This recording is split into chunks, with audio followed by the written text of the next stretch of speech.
O que é que muda para nós, trabalhadores? Como fica, por exemplo, a questão do teletrabalho? Pode continuar sendo utilizado? Para nos responder essas questões, vamos conversar ao vivo com o advogado trabalhista Carlos Hidalgo. Está com a gente pela internet e vai nos esclarecer. Doutor, boa noite, bem-vindo aqui ao Cidade. Muda muita coisa, por exemplo, para o trabalhador? Porque nesses últimos 2 anos a gente viu muitas adaptações, principalmente nas relações trabalhistas, né? Boa noite. Boa noite, Edson. Boa noite a todos e a todas que estão nos assistindo. De fato, Edson, as mudanças que nós teremos agora dizem respeito a tudo aquilo que estiver ou estava atrelado ao estado de emergência de saúde nacional.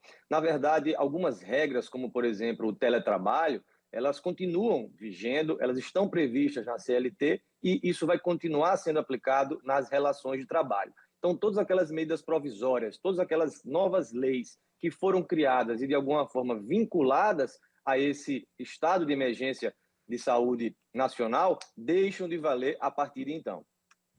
Então, por exemplo, vamos começar pontuando essa pergunta que eu já trouxe aqui na abertura. A questão do teletrabalho, né? Durante a pandemia, a gente teve algumas adaptações, algumas funções puderam ser exercidas à distância, em casa.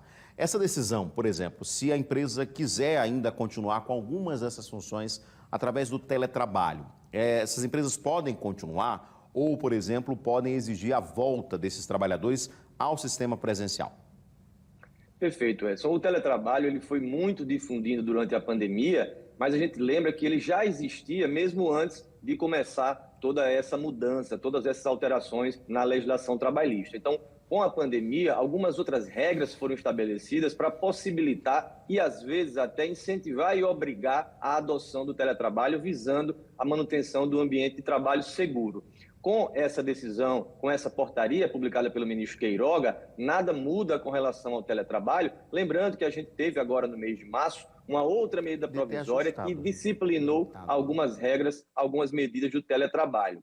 Então nós temos que lembrar disso para saber que o teletrabalho ele pode continuar. Muitas empresas, inclusive, vão adotar, estão adotando o formato híbrido e irão manter os seus colaboradores ou parte de seus colaboradores em teletrabalho. Claro, havendo o interesse da empresa, eles podem ser convocados para retornar ao trabalho presencial. E a grande mudança nesse sentido do trabalho presencial diz respeito principalmente às gestantes, que nós já tivemos uma legislação recente que permitiu o retorno das gestantes ao local de trabalho, desde que cumprido alguns requisitos, e um desses requisitos, que ainda não existia, era exatamente essa medida que põe fim ao estado de saúde pública de importância nacional, a emergência de saúde pública de importância nacional. E também, para os maiores de 60 anos, as medidas provisórias traziam essa preferência para que as empresas adotassem esse regime de teletrabalho. Essa preferência agora não existe mais, mas, de fato, as empresas querendo e em comum acordo com seus colaboradores,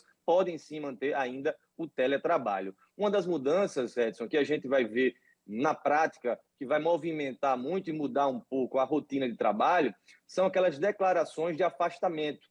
Antes dessa medida, as empresas que tinham colaboradores que tinham sido infectados ou tinham sintomas apenas da Covid, ou mesmo tinham tido contato com pessoas contaminadas, elas conseguiam aquela declaração médica simplesmente atestando a existência de tais sintomas e as empresas teriam que afastar esses funcionários até que saísse um resultado positivo, ou nesse caso negativo, da Covid. Hoje não é mais possível e não é mais obrigatório que as empresas cumpram esse afastamento, salvo, lógico, se por atestado médico ou por algum exame se detectar um risco maior ou mesmo a contaminação pela Covid.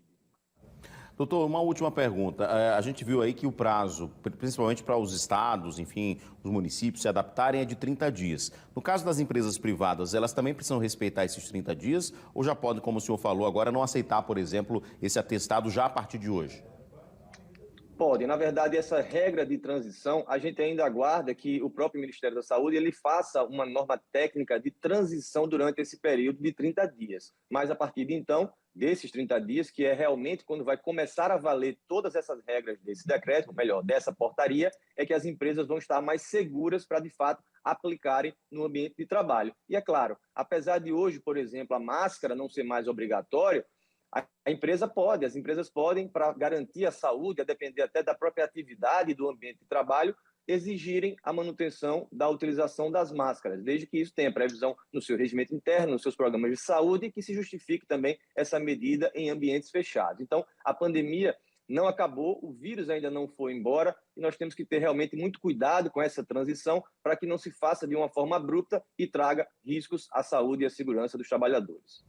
Cautela, né? Cautela, doutor. Obrigado pela sua participação aqui ao vivo no Cidade, pelas informações também. Então, de fato, algumas coisas vão mudar, principalmente nessa relação trabalhista.